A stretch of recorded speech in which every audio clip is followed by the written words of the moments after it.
now looking at where he is, he still has so many areas in his game to improve.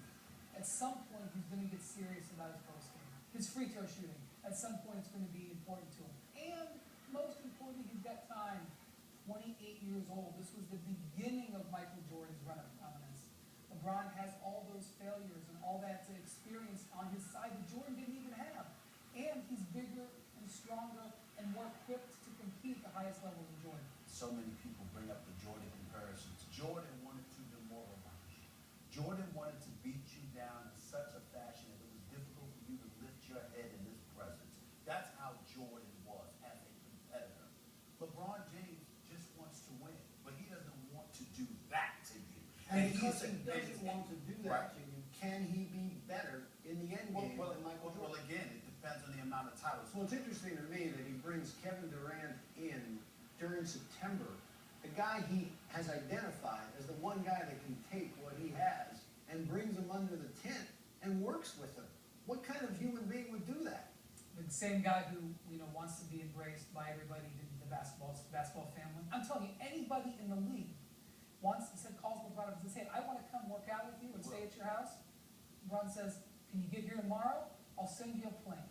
That's the way LeBron operates. Isn't that so fitting? I mean, he's the ultimate facilitator, right? I mean, that's the way he plays, that's the way he reacts, and that's the way he treats other people. And it's so different than Michael Jordan. Michael Jordan wanted to spend his downtime, beating somebody in golf or at the poker table or the blackjack table, whatever his card game of choice was, and he wanted to continually beat other people and point at them and laugh at them. LeBron James wants everybody to join him and say, "Here, share in my wealth, in my fortune."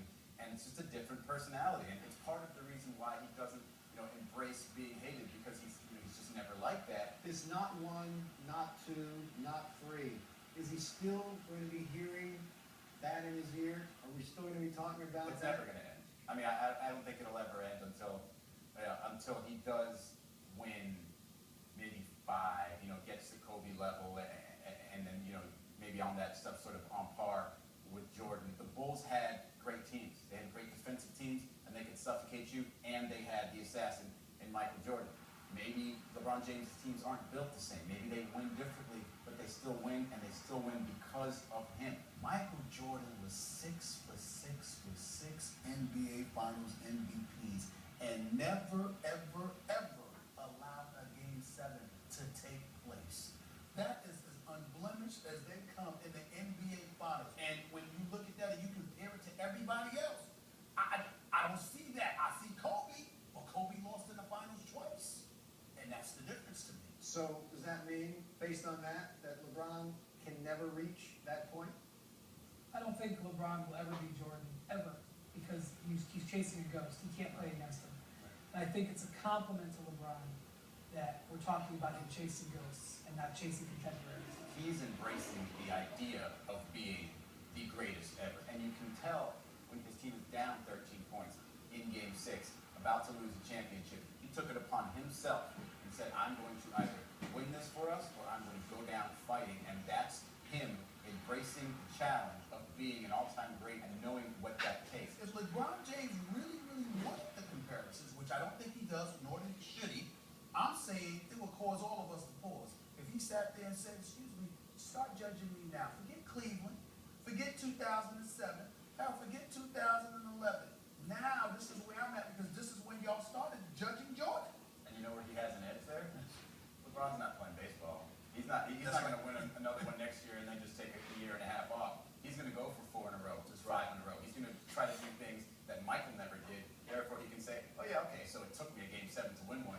I just got 5 in a row." I'll go to something Pat Riley said last year after LeBron won. He said LeBron's going to be a guy who, when he gets the first title, it's going to open the floodgates. I think he even said his bathtub is going to overflow.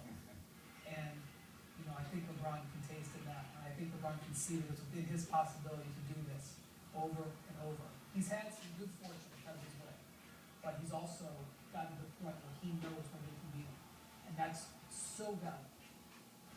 All right, let's go analytical right here. All right, Jordan holds the edge in player efficiency rating, which is the overall measure of a player's per minute statistical production. Our research is better than yours. And for the record, I'm solidly the Timberlake one. As long as you got your suit and tie. And what